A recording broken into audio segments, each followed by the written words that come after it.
pero dejo las palabras para que entre al aire Luis Carlos, porque él es protagonista y también, desde luego, reportero. Él nos puede comentar qué ocurrió en esto que entiendo, Luis Carlos, pues los de la mayoría de Morena prácticamente los mandaron a un closet, no los querían ni ver. ¿Cómo estás?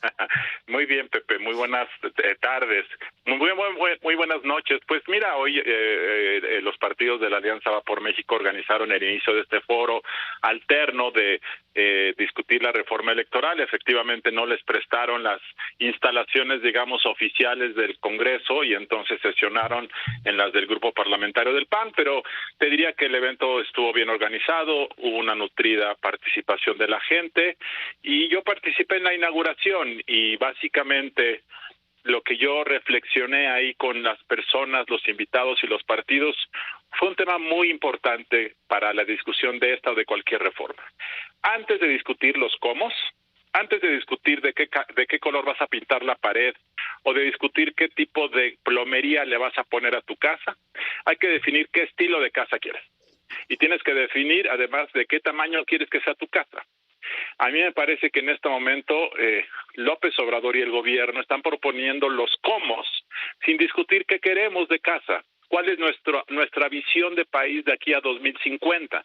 Y me parece que ese es el gran problema de esta discusión, de que no hay consenso, no hay un sueño compartido de dónde queremos llevar la democracia en 30 años.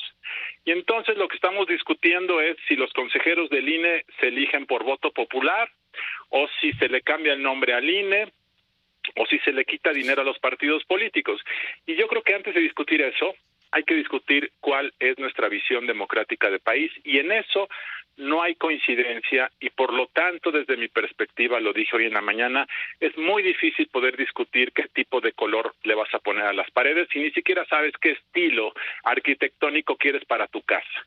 Y ese problema es el primer problema de la discusión de la reforma electoral. Y el segundo, Pepe, es que no tenemos un diagnóstico de lo que funciona y no funciona. No hay un balance consensado de qué cosas hay que mantener y qué cosas hay que cambiar. Y sin ese diagnóstico, entonces, lo que acaba ocurriendo es que cada quien se le ocurren cosas, y cada quien las mete, y cada quien las dice, y esto me parece que es un gran problema, de tal forma que lo que yo acabé diciendo es que me parecía que mientras no tuviéramos un sueño compartido de a dónde queremos llevar la democracia, esto no iba a cuajar como discusión. Y además dije algo adicional que me parece muy importante. En los últimos 30 o 40 años en México construimos un modelo de democracia representativa. Muchos le llaman un modelo de democracia liberal. La democracia liberal tiene un propósito muy importante, que es controlar el abuso del poder. Ese es el principio filosófico político de la democracia, controlar a los que detentan el poder para que no abusen de él.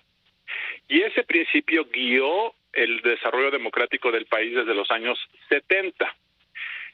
Y ahora que llega López Obrador a la presidencia, está cambiando su visión de la democracia. Para él, el propósito de la democracia no debe ser controlar a los poderosos. Él claramente no se quiere someter a ese escrutinio, sino quiere usar a la democracia para transformar al país en beneficio del pueblo. Es una visión, digamos, populista de la democracia, o una visión autocrática de la democracia, y entonces estamos en un momento en donde pues traíamos una ruta de desarrollo de 30 o 40 años de cómo desmantelar al presidencialismo, cómo acotarlo, cómo restringirlo. Esa fue la discusión desde los años 70, y ahora López Obrador viene y quiere empoderar a la presidencia, quiere personalizar el poder político, quiere quitar el poder de los órganos reguladores, y creo que eso es lo que contribuye a esta falta de consenso, Pepe. En pocas palabras, lo que está proponiendo la reforma detrás de la que se encuentra el presidente es algo regresivo, con el afán de buscar el beneficio de su partido, lo cual también se dijo en este foro alterno sobre la reforma electoral. Se dijo que favorecería eventualmente el financiamiento de grupos criminales. Yo dije, Pepe, que si se trata de pensar lo urgente, a mí me parece que hay dos temas que no pueden esperar más.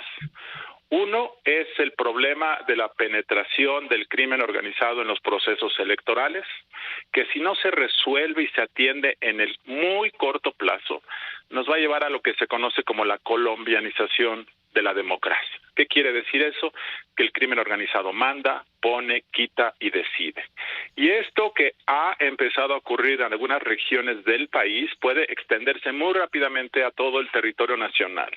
Y eso requiere una reflexión y requiere medidas concretas. Yo propuse algunas, pero lo que llama la atención es que esto nadie lo discute, el gobierno no lo trae en la agenda. La oposición lo dice poco por miedo, nadie denuncia esto porque el crimen organizado mata a quien denuncia. Y ese es el primer tema. Y el segundo tema muy importante es el tema del financiamiento ilegal de las campañas. El dinero bajo la mesa, el dinero que te dan contratistas, empresarios, coyotes, que quieren hacer negocio con el gobierno.